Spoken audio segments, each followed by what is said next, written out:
Corona संक्रमित हो गए। अब अभिनेत्री आलिया भट्ट भी कोरोना संक्रमित हो गई हैं। आलिया भट्ट ने खुद ट्वीट कर इसकी जानकारी दी। इससे पहले रणबीर कपूर भी कोरोना संक्रमित हो चुके हैं। तो वहीं देश भर में एक दिन में कोरोना के 72,330 नए केस दर्ज किए गए और 459 मौतें हुई। इस दौरान 40,000 से ज्यादा लोग डिस्चार्ज हुए।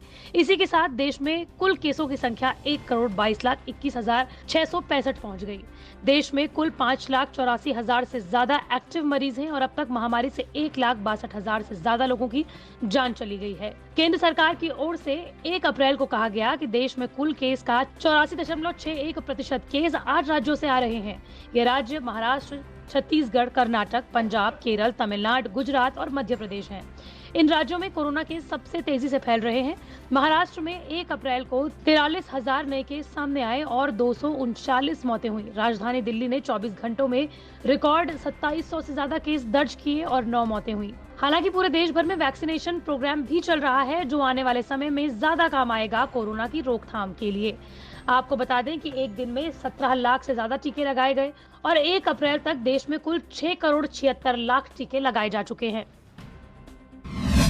भारत से व्यापार फिर शुरू करने के फैसले पर पाकिस्तान ने यू टर्न ले लिया है। पाकिस्तान के विदेश मंत्री ने कहा कि भारत से चीनी कपास आयात को मंजूरी नहीं दी गई है। पाकिस्तान के कैबिनेट की इकोनॉमिक कोऑर्डिनेशन कमेटी ने दोनों देशों के बीच फिर से ट्रेड शुरू करने को मंजूरी नहीं दी है। पाकिस्तान के विदेश मंत्री शाह महमूद कुरैशी ने गुरुवार को कहा कि फिलहाल भारत के साथ संबंध सामान्य होना मुमकिन नहीं है। समाचार एजेंसी रॉयटर्स के मुताबिक शाह महमूद कुरैशी ने कैबिनेट की बैठक के बाद कहा कि प्रधानमंत्री इमरान खान सहित पाकिस्तानी मंत्रिमंडल की आम राय है कि भारत जब तक कश्मीर को लेकर फैसले पर दोबारा विचार नहीं करता है, तब तक दोनों देशों के बीच रिश्ते सामान्य होना मुमकिन नहीं है।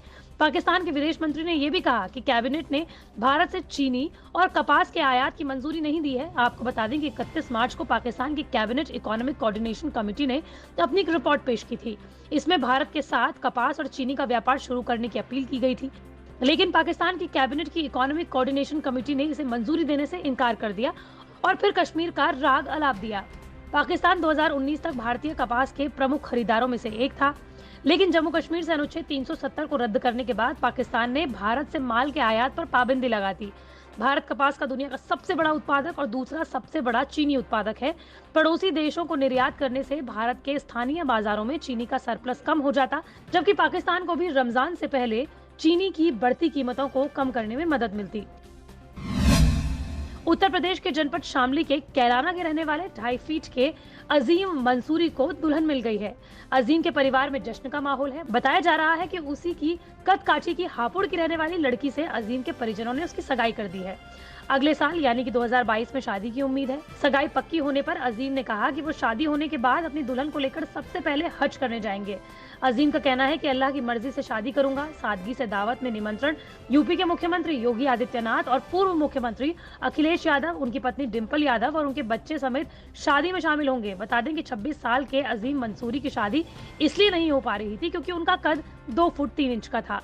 करीब 1 महीने पहले से वो शामली महिला थाने पहुंचकर पुलिस से शादी करने की गुहार लगा रहे थे। जैसे ही अजीम मंसूरी ने महिला थाने पहुंचकर शादी करने की गुहार लगा दी, तभी से सोशल मीडिया पर उनका वीडियो खूब वायरल हुआ और रातों रात वो एक सेलिब्रिटी बन गए। इसके बाद से दिल्ली, गाजियाबाद, पंजाब, हरियाणा और गजरौला समेत अन्य जगहों से अजीम मंसूरी के रिश्ते आने शुरू हो गए। कई लड़कियों ने उन्हें सोशल मीडिया पर प्रपोज तक कर डाला। इसी दौरान हापुड़ निवासी एक व्यक्ति ने अजीम मंसूरी के पिता हाजी नसीम मंसूरी से संपर्क किया और अजीम के कद पर अपनी 26 साल की बेटी से शादी करने का प्रस्ताव रखा। आपको बता दें कि अजीम की होने वाली दुल्हन बीकॉम फर्स्ट ईयर की पढ़ाई कर रही हैं और वो 27 साल की हैं। यूपी के नोएडा पुलिस ने सेक्टर 61 के शॉपट्रिक्स मॉल में चल रहे सेक्स रैकेट का भंडाफोड़ किया है। बता दें कि ये सेक्स रैकेट स्पा सेंटर में चल रहा था।